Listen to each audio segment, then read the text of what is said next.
Wednesday, August 16, 2023. E55 7.2.6 transmission rebuilt.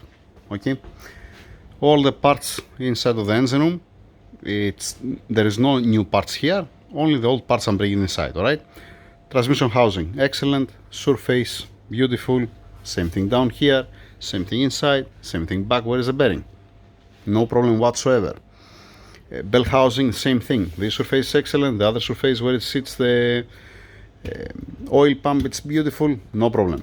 The old gasket, I'm just keeping it here inside. When I'm gonna receive the new one, I'm gonna exchange it. Transmission oil pan with a magnet. Okay, planetary gears, no problem whatsoever. There is no problem with the thrust. There is no problem with the gears, the bearings. Everything's excellent. The surface here where it sits the clutches, they don't have an extra wear to bite the clutch, to don't be able to move freely. Everything is fine. Parking gear, no problem whatsoever. Together with the output shaft, the gears, they are excellent. They don't have any problem. They are all dry, by the way. Like I said, I haven't changed nothing. You still see the old needle bearing from the 7.6. The oil pump, no problem whatsoever, other than the seal that became flat. The inner gear of the K3, that classic, the seals, they became flat. Yep, but no scoring whatsoever. The bearing is excellent. This one-way bearing, it's logging from one side, and there is also the other bearing here up on top. Beautiful, no problem. The covers for the solenoids, contactor plate, good thing to change it. It's up to the owner. Then one thing that I didn't mention yesterday. Screw it, I'm gonna mention today. Yeah, all right. Here we have B1. I haven't opened it, but the boost inside looks excellent. The seals looks excellent. It's gonna be replaced. The bearings looks great. Clutches okay. They have some wear, but not hot spot, not any burn point or something. So B1, B2, no problem. There is some rate of leak. When I was washing it, I blow some air inside to activate it, and I can hear that has some blow by. All right. The clutch pack for the B2, B3 clutches only. All right. K3 here, no problem again whatsoever. This is a steel one, and there is no wear inside from the clutches, and doesn't have also burnt clutches. They're tired, the clutches, but they're not burnt. Okay. Valve housing, solenoid valve housing, standing by. I just make one quick wash until it comes the time to open it. Yep. K2, like I said yesterday, has a burnt point. It's not in the best condition. These clutches and the steel plates are completely gone.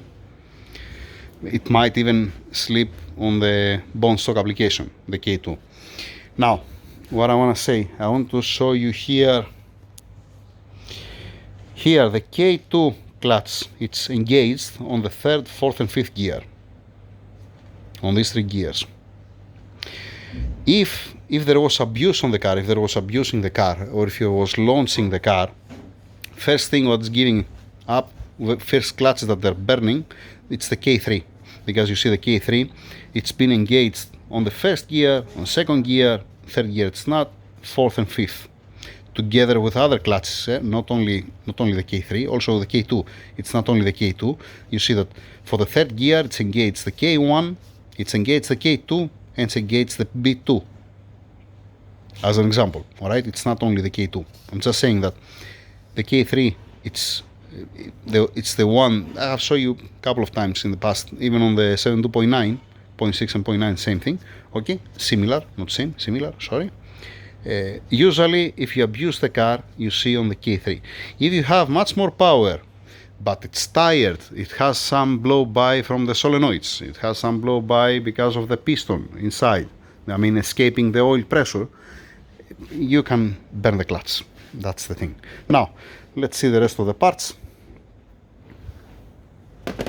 Alright, here I have the solenoids. The O-rings, they came out easily. Alright, the screens for the solenoids, the other solenoid here, snap ring here, this is for the K3. Yes, it is for the K3. Alright, this for the gears, the solenoid for the selector of the gear. Alright, let's see the other one down. Just a second. Let's place this here for now.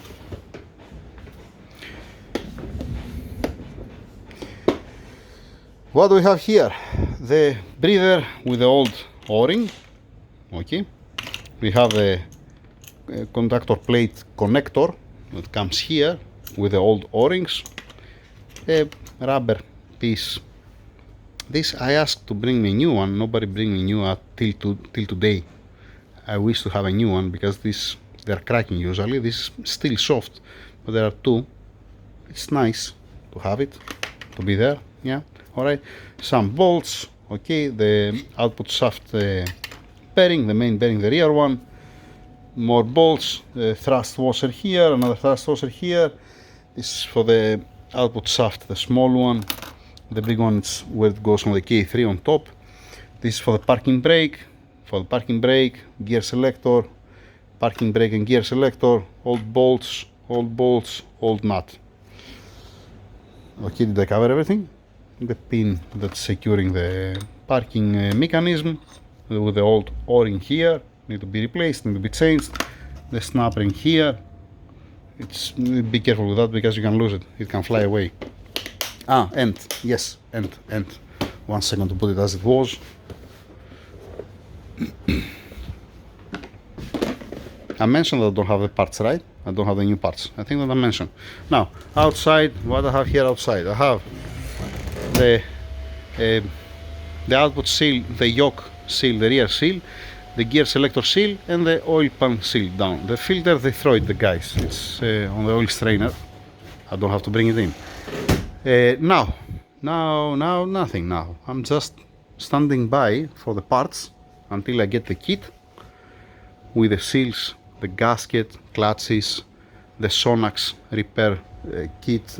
This I can do it at the end because I can fix all the rest, but I don't have the seals for the drums to start working on it. I don't have nothing actually. Yeah, to put it together, to get a reference, to see the measurement from the clutches, to put inside to see what's going on. First I'm changing the seals, and then I'm checking the clearance for the clutches, for the new clutches. But that's where I am till now. I don't see any problem whatsoever. I don't see any boost have any problem, any scoring in any surface. It looks beautiful. There is no catastrophic failure. And again, the only thing what had the transmission was that slipping. And it makes sense if you see the clutches, like I show you. The clutches, they're gone. That's what it is. Steel plates and clutches are gone. Yeah. That's all. For any news, whenever I'm gonna get the kit, I'm gonna make another video, yeah? Right? Keep the book here. I'm gonna need it. Fine. Conductor plate, it didn't have any problem, to be honest. It's like I said, it's an optional. I can use again the old one, there's no problem, or we can put a new one. Torque converter, I doubt it's gonna have any problem, because again the transmission was not slipping first, second gear, it was slipping third, fourth gear, long gears, and you see which one was responsible for that. And not only that, like I said, also the seals, it matters. Seals, the O-rings for the solenoids, and the seals that they have inside the drums to squeeze the clutches, plus the rate of leak pressure that has the shift solenoids on the solenoid valve housing. The Sonax, it gets the sleeve with an O-ring to reduce the escape of the oil. The original doesn't have. It's metal to metal contact. It's helping a lot to apply more pressure. So, yep. Classic, like any other transmission, same story. And once again, standing by for the parts. That's it. Thank you very much. Over and out. E55 still waiting there, waiting the parts. I don't have all the parts. Yeah. Thank you.